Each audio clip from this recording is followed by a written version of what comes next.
I'm Tom Beaumont, a national political correspondent for the Associated Press based in Des Moines, Iowa. And today we're going to be talking about the Iowa caucuses.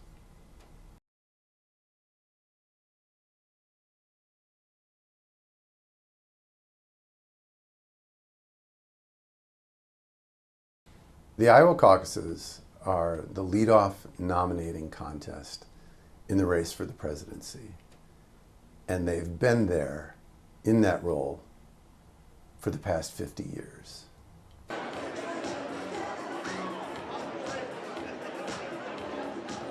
This year the competition is all on the Republican side. There's a Democratic president who we expect to be renominated.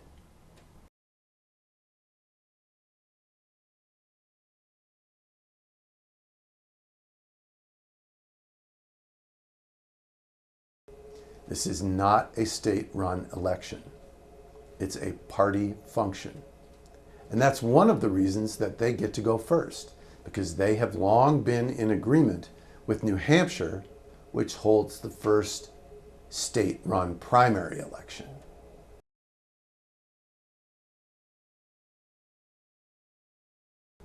Like I said, the caucuses are a series of community meetings. There's actually more than 1,600 of them, one for every precinct in the state.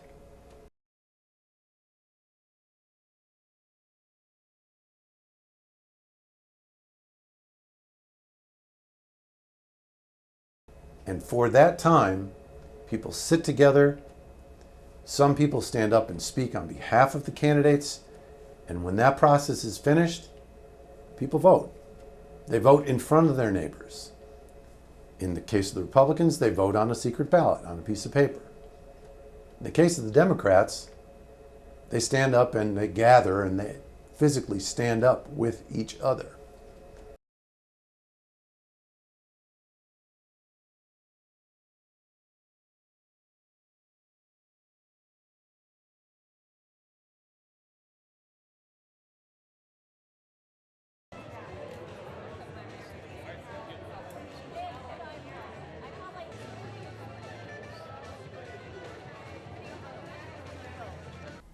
But state party officials and the campaigns themselves are projecting more than 187,000 people are going to turn out. So it's going to require more than tens of thousands to reach the margins that these campaigns see for themselves in either winning or challenging Trump. But Trump's campaign is vastly different than it was. It's vastly more disciplined. And within a month to go, he remains the dominant frontrunner.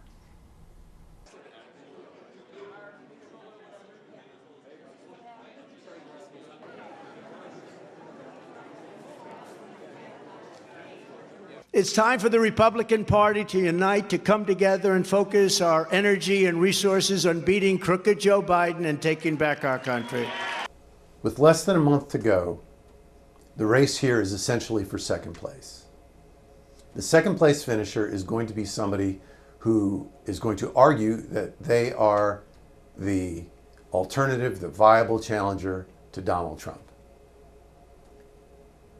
If that second place finisher comes within a reasonable margin of the former president who is expected to win, that person may claim some momentum going into New Hampshire.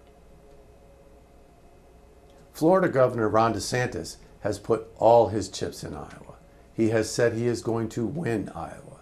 He has been to all 99 counties in Iowa. When we talk about things that make these caucuses different, one of them is that the Republican governor, Kim Reynolds, has broken with tradition and endorsed DeSantis. I think, you have Donald Trump, who's obviously moved left, is not even really putting in the work to earn people's votes.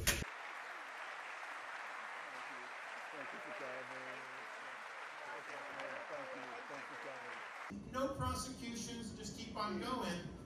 That builds and it creates a culture of lawlessness.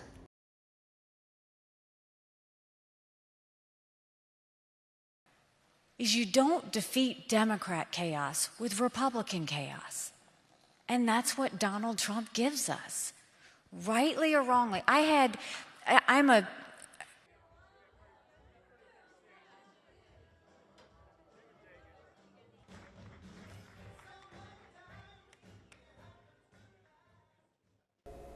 But former United Nations Ambassador Nikki Haley has some traction. She's gotten good reviews from her debates for standing her ground.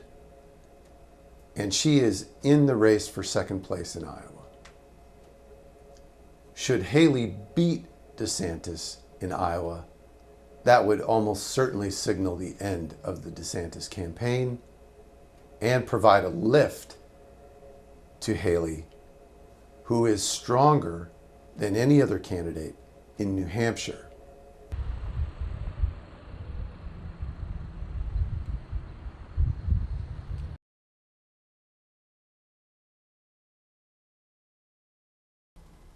So today, it's become this global event where the world watches what happens in this relatively small, low population agricultural state on the prairie, but where the first votes and the first impressions of the presidential field are registered.